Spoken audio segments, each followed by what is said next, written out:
మీకు నేను ఇదివరకే ముందే చెప్పాను. 2 years నుంచి శ్రీను గారికి ఆమె ఇంటి నుంచి గెంటేసినప్పటి నుంచి శ్రీనివాస్ గారు బయట ఉన్నప్పుడు శ్రీనివాస్ గారికి నేను దపదపాలుగా ఈ ఈ హౌస్ ఇప్పుడు ఇక్కడ ఏదైతే ఉన్నానో ఇల్లు కట్టుకోవడానికి నేను ఒక 2 crores వరకు అమౌంట్ అతనికి అప్పుగా ఇవ్వడం జరిగింది. అప్పు అంటే నేను తిరిగి రిటర్న్ ఎక్స్పెక్ట్ చేసి అతనికి నేనేమి డబ్బులు ఇవ్వలేదు. ఈ ఎలాగైనా కార్యాలయం నిలబెట్టుకోవాలి, మళ్ళీ శ్రీను గారు ఇక్కడే టెక్కల్లోనే ఉండాలి, మళ్ళీ వైసీపీ కార్యాలయం కూడా ఇక్కడ టెక్కల్లోనే ఉండాలనే ఉద్దేశంతో ఈ అమౌంట్ అతనికి ఇవ్వడం జరిగి ఈ ఇల్లు మళ్ళీ కన్స్ట్రక్షన్ చేసుకోవడం జరిగింది. ఇక్కడే కార్యక్రమాలను చేయడం కూడా జరిగింది. కానీ ఒక 1 month బ్యాక్, ఈ 2 years లో ఎప్పుడూ లేనిది 1 month బ్యాక్ వాణి వచ్చి తన ఒక 100 మంది మనుషులతో వచ్చి ట్రెస్ పాస్ చేసి ఇళ్ళవి వెరగొట్టి, డోర్స్ వెరగొట్టి, గోడలు పగలగొట్టి ట్రెస్ పాస్ చేసి లోపలికి వచ్చింది. లోపలికి వచ్చి ఈ హౌస్ కూడా ఆక్యుపై చేసుకోవడానికి ట్రై చేసింది. ట్రై చేసి కోర్టులు కూడా ఆశ్రయించింది. నేను కోర్టు వారి నిర్ణయానికి ఎప్పుడు కూడా గౌరవిస్తాను, నేను కోర్టుకి నేను ఎప్పుడు ఎగ్నెస్ట్ కాదు. ఇది కూడా ఆక్యుపై చేసుకోవాలని చూసినప్పుడు శ్రీను గారిని నేను కలిసి, శ్రీను గారు ఇంకేం పరిస్థితి, ఇది కూడా ఆక్యుపై చేసుకుంటే ఎలాగా, మీకోసం కదా, మీ మీద అభిమానంతో ఈ పార్టీ కార్యాలయం మళ్ళీ నిలబెట్టాలని కదా మీకు డబ్బులు ఇచ్చాను, ఏంటి పరిస్థితి అంటే, నువ్వు దానికోసం ఎక్కువ ఆలోచించాల్సిన అవసరం లేదు, నాకు ఎప్పుడు ఒకలా డబ్బులు ఉంచుకునే ఆలోచన మనిషిని నేను కాదు, ఈ హౌస్ ని నీ పేరు మీద రిజిస్ట్రేషన్ చేస్తానని చెప్పి 6వ తారీఖు మార్నింగ్ పలాస రిజిస్టర్ ఆఫీస్ లో నా పేరు మీద ఈ ప్రాపర్టీ రిజిస్ట్రేషన్ చేయడం జరిగింది. సో మీ పత్రికా ముఖంగా నేనేం చెప్తున్నానంటే, ఈ ప్రాపర్టీ కంప్లీట్ గా నాది, లీగల్ గా ఈ ప్రాపర్టీ కంప్లీట్ గా నాది. సో ఈ ప్రాపర్టీకి వాణి గాని, తనకు సంబంధించిన వ్యక్తులు గాని, అనుచరులు గాని ఎవ్వరు కూడా రావడానికి ఎటువంటి రైట్ లేదు. ఆమె భర్తతో ఏవైనా విభేదాలు ఉన్నా, ఏవైనా లీగల్ ప్రాబ్లమ్స్ ఉన్నా ఆమె లీగల్ గా తేల్చుకోవాలి తప్పితే ఇలా ట్రెస్ పాస్ చేసి 100 మంది తీసుకొచ్చి, నిన్న కూడా మీరు అందరూ చూసారు, నేను ఒక్కదాన్నే ఉన్నాను ఇంట్లో, నిచ్చెన పట్టి పైకెక్కి నన్ను చంపడానికి ప్రయత్నించారు, పవర్ కట్ చేశారు, వాటర్ లేదు, నిన్నంత పవర్ లేక వాటర్ లేక చాలా సఫర్ అయ్యాను. పోలీస్ వాళ్ళు చాలా సపోర్ట్ చేశారు, నేను కాదనట్లేదు. ప్రభుత్వం కూడా నాకు అండగా నిల్చోవాలి ఈ విషయంలో, ఎందుకంటే ఇది నేను డబ్బులు ఇచ్చి కొనుక్కున్న ప్రాపర్టీ కాబట్టి. ఇక్కడికి అలాంటి ఇంకా ట్రెస్ పాస్ ఇంకొకటి జరగకున్నా, ఆవిడ మళ్ళీ ఇక్కడికి రాకున్నా, నన్ను ఇబ్బంది పట్టకున్నా, మీరు మీ మీడియా వాళ్ళు, పోలీస్ వారి, ప్రభుత్వం అందరు నన్ను ఆదుకోవాలని, నాకు అండగా నిలబడాలని కోరుకుంటున్నాను. నిన్న ఎవరో అడిగారు శ్రీను గారు ఇది ఇష్టపూర్వకంగా చేశారా ఏంటా అని, దానికి సంబంధించి శ్రీను గారికి కాల్ కూడా చేసి మీ ముందే అది కూడా చేద్దామని అనుకుంటున్నాను. రాజా, ఇప్పుడు నేను మీడియా ముందు ఉన్నాను, ఈ రిజిస్ట్రేషన్, ఈ పేపర్స్ కోసం వాళ్ళకి ఏదో డౌట్ ఉందంటే అడుగుతున్నారు. ఈ రిజిస్ట్రేషన్ అనేది మీరు ఇష్టపూర్వకంగా చేశారా ఏంటి అనేది వాళ్ళు తెలుసుకోవాలనుకుంటున్నారు. అంటే నేను ఇప్పుడు ఒరిస్సాలో ఉన్నాను, భువనేశ్వర్ దగ్గర. ఒక ఇంపార్టెంట్ వ్యక్తి ఉన్నాను. అర్జెంటా? మీడియా వచ్చారా ఇప్పుడు? అవును రాజా, మీడియా వచ్చారు. అర్జెంటా? అర్జెంట్. పక్క వస్తాను, ఒక్క నిమిషం. ఏంటి రాజు చెప్పు. ఇప్పుడు మీరు రిజిస్ట్రేషన్, ఈ ఇల్లు రిజిస్ట్రేషన్ చేశారు కదా, అది ఏ విధంగా చేశారు? మీరు ఏం ఆలోచించుకొని నా పేరు మీద రిజిస్ట్రేషన్ చేశారు? మీ ఇష్టపూర్వకంగా చేశారా, అది మీ స్వాజితం ఏంటి అనేది ఒక 2 విషయాలు మీరు చెప్పేస్తే మీడియా వాళ్ళు కూడా డౌట్స్ క్లియర్ అయిపోతాయి, ఇంకెవరికైనా ఏమైనా డౌట్స్ ఉంటాయి. ఎవరు పర్టికులర్ గా ఒక మీడియాని అడుగుతున్నారా, అందరూ అడుగుతున్నారా? అందరూ కలిపి, సరే, పబ్లిక్ కూడా జనాలు కూడా. సరే, నా సమాధానం ఏంటంటే, ఇప్పుడు గతంలో మా ఇంటి గొడవలు మాకున్నాయి. నాకు ఒక 30 సంవత్సరాల నుంచి జరుగుతున్నటువంటి నా కుటుంబ వ్యవహారంలో గత 2 ఏళ్ల నుంచి నేను బయట ఉన్నాను. ఎందుకంటే వాణి ఇంటికి తాళం వేసేయటం వల్ల గత్యంతరం లేక ఏడాది కాలం పాటు పలాసలో ఉన్నాను. తర్వాత ఇంటి నిర్మాణాన్ని నేను చేసుకున్నాను. అంటే మాధురి, ఇప్పుడు అంటే నేను రాజు అని పిలుస్తాను, ఆమె ద్వారా వచ్చినటువంటి ఈ ఫోన్ కాల్ ద్వారా ఒకవేళ అత్యవసర పరిస్థితుల్లో నేను ఏదైనా ఇప్పుడు చెప్పాల్సి ఉంటే నేను వచ్చి కరెక్ట్ గా నేను మరొక 2-3 రోజుల్లో వచ్చి ప్రెస్ మీట్ పెడతాను, టెక్కల్లోను కానీ ఇంకెక్కడైనా పెట్టి ప్రజలందరికీ వివరాలు తెలియజేయాలి. అర్జెంట్ పని మీద, బిజినెస్ పని మీద నేను భువనేశ్వర్ రావాల్సి వచ్చింది కాబట్టి నేను వచ్చి చెప్పుండేవాడిని. కానీ ఈలోగా మీరు అడుగుతున్నారు కాబట్టి ఈ ఫోన్ కాల్ ద్వారా నేను ప్రజలందరికీ కూడా తెలియజేసేది ఏంటంటే, ఈ నివాసం ఏదైతే ఆగస్టు 8వ తారీఖు 23వ సంవత్సరం ఈ స్థలం నా పేరున కొనటం జరిగింది.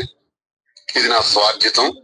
ఈ స్వార్జితం స్థలం మీద ఒక పార్టీ కార్యాలయం నిర్మాణం చేసి దానిలోనే ఒక బెడ్రూమ్ కూడా వేసుకుని ఒక క్యాంప్ ఆఫీస్ లో ఉండాలి అని నేను అనుకున్నాను.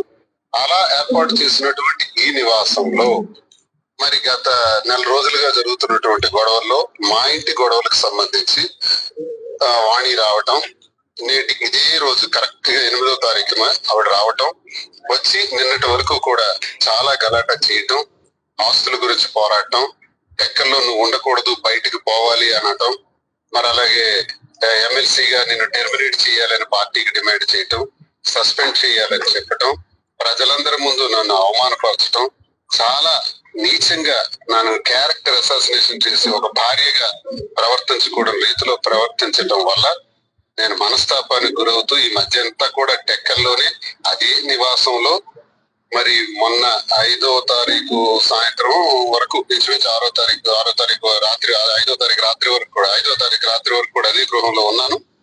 ఉండిన తర్వాత మరి ప్రజలందరికీ నేను తెలియజేసేది ఏంటంటే మాధురి గారికి నేను ఇంచుమించు 2 కోట్ల రూపాయలు డబ్బులు ఇవ్వాల్సినటువంటి అవసరం ఉంది. నేను తీసుకున్నాను తప్పతప్పాలుగా గడిచిన ఎన్నికల్లో గాని ఇంటి నిర్మాణంలో కానీ.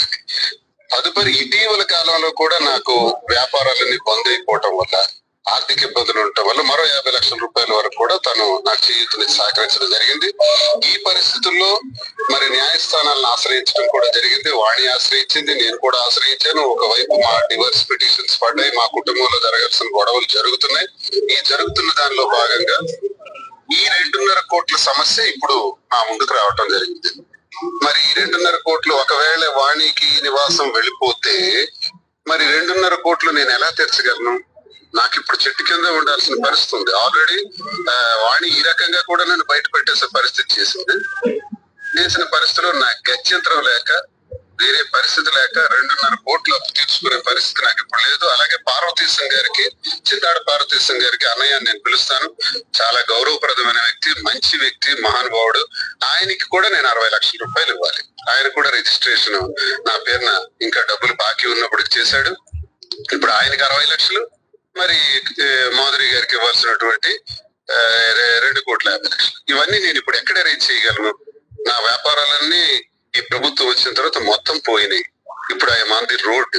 ఇలాంటి పరిస్థితుల్లో గత్యంతరం లేక మా కుటుంబం వల్ల ఇప్పటికే నష్టపోయినటువంటి, జీవితాన్ని సర్వనాశనం చేసుకున్నటువంటి కన్నవారి నుంచి, అత్తవారి నుంచి ఆత్మహత్యకి పాల్పడినటువంటి మరి మాధురికి నేను అన్యాయం చేసిన వాడిని అవుతాను. కాబట్టి నేనేమైనా పర్వాలేదని ఈ ఆస్తిని నేను రిజిస్ట్రేషన్ చేయటం నా మనస్స వాచ కర్మేణ, నా మనస్ఫూర్తిగా నేను ఆమెకు ట్రాన్స్ఫర్ చేయటం జరిగింది. కాబట్టి దీనిలో ఎటువంటి ఆలోచనలు గాని, ఎటువంటి అభిప్రాయాలు గాని, భేదాభిప్రాయాలు గాని ఎవరు గాని పెట్టుకోవాల్సిన అవసరం లేదు. నేను క్లారిటీగా చెప్తున్నాను. నేనే అప్పు తీర్చుకోలేక ఈ ఆస్తిని ట్రాన్స్ఫర్ చేశాను. ఇది జరిగింది. అది వాళ్ళకి మీరు చెప్పండి. తర్వాత నేను వచ్చి ప్రెస్ మీట్ పెట్టి మాట్లాడతాను. రాజు. ఓకే రాజా, ఉంటాను. Thank you. ఈ విషయం కూడా శ్రీను గారు చెప్పడం క్లియర్ గా చెప్పారు. సో ఇంతే, ఇంక నేను చెప్పదలుచుకుంది ఏమంటే, ఈ ప్రాపర్టీ నాది కాబట్టి నా ప్రాపర్టీలోకి ఎవరు రావడానికి వీల్లేదు. Without my permission trespasses ఎవడు కూడా ఈ నా ఇంటి లోపలికి రావడానికి వీల్లేదని కోరుకుంటున్నాను. అంతే, అంతకు మించి అంటే ఏం ప్లాన్ మీకు ఏం కనిపిస్తుంది? అదే ఇప్పటికీ చెప్తున్నాను కదా, కోర్టుకి వెళ్ళడం వల్లే రిజిస్ట్రేషన్ చేశారు. అంటే కోర్టుకు కూడా వెళ్ళి ఇంకా నా డబ్బులు కోల్పోయి, నా ఇల్లు కోల్పోయి, ఇంకా నడి రోడ్డు మీద ఉండాలా అనే ఆలోచనతోనే రిజిస్ట్రేషన్ చేశారని ఇప్పుడు క్లియర్ గా మీకు క్లీన్ గా చెప్తున్నారు కదా. ఇప్పుడు కోర్టుకి వెళ్లకుండా ఏమి చేయకుండా అంటే నేను మీకు ముందు నుంచి అదే చెప్తున్నాను. నేను ఎక్స్పెక్ట్ చేసి డబ్బులు ఇవ్వలేదు, చేసిన దాన్ని అయితే ఆ రోజే రిజిస్ట్రేషన్ చేసుకొని ఉండేదాన్ని. ఇంక ఇది కూడా కోల్పోయి రోడ్డు మీదకి వచ్చే స్థితి ఉంది కాబట్టే నేను అడగడం జరిగింది, అతను రిజిస్ట్రేషన్ చేయడం జరిగింది. దీంట్లో ఏంటి, ఎవరు ఫ్యాబ్రికేట్ చేసింది, ఎవరు ప్లాన్ చేసింది ఏమీ లేదు. ప్లాన్ చేయాలంటే ఎప్పుడో ప్లాన్ చేయొచ్చు, 2 years బిఫోరే ప్లాన్ చేయొచ్చు. ఇప్పుడు ప్లాన్ చేయడానికి లేదు. ప్లాన్ చేసింది ఎవరు? ఆమె. వచ్చింది ఎవరు? ఆమె. 2 years ముందు రాని వ్యక్తి ఇప్పుడు ఎందుకు వచ్చింది అంటే 2 years తర్వాత ఇల్లు కనిపిస్తుంది, ఇల్లు కావాలి, ఇల్లు కబ్జా చేయాలని ఆలోచనతో వచ్చింది. క్లియర్ గా చిన్న పిల్లకి అడిగినా అర్థం అవుతుందండి ప్రతి ఒక్కరికి కూడా. 2 సంవత్సరాల ముందు లేనిది, 2 సంవత్సరాల ముందు భర్త మీద ప్రేమ లేనిది ఇప్పుడు ఎందుకు వస్తుంది అంటే, ఇల్లు చూసి ఇల్లు కావాలి కాబట్టి ఇల్లు కూడా ఆక్యుపై చేయడానికి, ఇంకా రాజకీయంగా అతను పతనం చేసి అతను ఊరి నుంచి వెలేయాల ఆలోచనతో వచ్చిన ఒక కుతంత్రం, అది ఒక ప్లాన్, తాంది ప్లాన్, మాది ప్లాన్ కాదు అది. ఏంటి ఆడియో క్లిప్ ఫేక్ కాకపోతే అమ్మ అని శ్రీని గారు నన్ను ఎందుకండి సంబోధిస్తారు? అసలు అందులోనే క్లియర్ గా ఉంది వాళ్ళు ఎవరు మిమిక్రీ చేశారో ఫ్యాబ్రికేట్ చేశారో నాకు తెలియదు. అమ్మ అని పిలవాల్సిన అవసరం, నాకు రాజు అని పిలుస్తారు, నేను రాజా అని పిలుస్తాను. అది మీడియా ముందు కూడా ఇంతకు ముందు చెప్పాను, ఆ టీవీలోనే ఎక్కడో నాకు ఏమని పిలుస్తారని అడిగితే చెప్పాను. సో అమ్మ అని నాకు పిలవాల్సిన అవసరం లేదు, అక్కడే తెలిసిపోతుంది. నేను తర్వాత ఎవరి ఫోన్ కాల్ నుంచి నేను ఎందుకు మాట్లాడతాను? మాట్లాడితే నా ఫోన్ నుంచి నేనే మాట్లాడతాను శ్రీని గారితో. ఎవరు ఫోన్ చేసి నేను ఎందుకు మాట్లాడతాను? నా ఫోన్ నుంచి ఏమైనా ఫోన్ కాల్ ఉందా శ్రీని గారి నంబర్ కి? అది ఎవరి కాల్ నుంచి వెళ్ళిందో ఎవరు వెళ్ళిందో నాకైతే తెలియదు. ఆ తర్వాత యాక్సిడెంట్ టైంలో బంగారం ఉంది అది ఉందని నేనెందుకు మాట్లాడతాను? అదంతా ఒక ప్లాన్ చేశారు కాబట్టి ఇట్ టేక్స్ 25 days టైం. ఆ యాక్సిడెంట్ నుంచి 25 రోజులు టైం ఎందుకు తీసుకుంది? వాయిస్ రిలీజ్ చేయాలంటే యాక్సిడెంట్ రోజే కదా రిలీజ్ చేయాలి. నిజంగా ఆ వాయిస్ క్లియర్ నిజమే అయి ఉంటే మరి నేను ఆత్మహత్య చేసుకున్నానని చెప్పి ఆ కేసు ఎందుకు ఫైల్ అవ్వలేదు? నా సూసైడ్ చేసుకోవడానికి ఆమె కాదమని మేము ప్లాన్ చేసుకుంటే మరి నా సూసైడ్ చేసుకోవడానికి రీజన్ నేను వాణి మీద ఎందుకు ఇంతవరకు కేసు మేమెందుకు ఫైల్ చేయలేదు, పోలీసులు ఎందుకు ఫైల్ చేయలేదు? ఇప్పుడు ఈస్ ట్రూ, కేసు ఫైల్ అవ్వాలి కదా ఆమె మీద. నా ఆత్మహత్యకు ప్రేరేపించింది ఆమె కాబట్టి, నా ఆత్మహత్య కారణం ఆమె కాబట్టి చెయ్యాలి.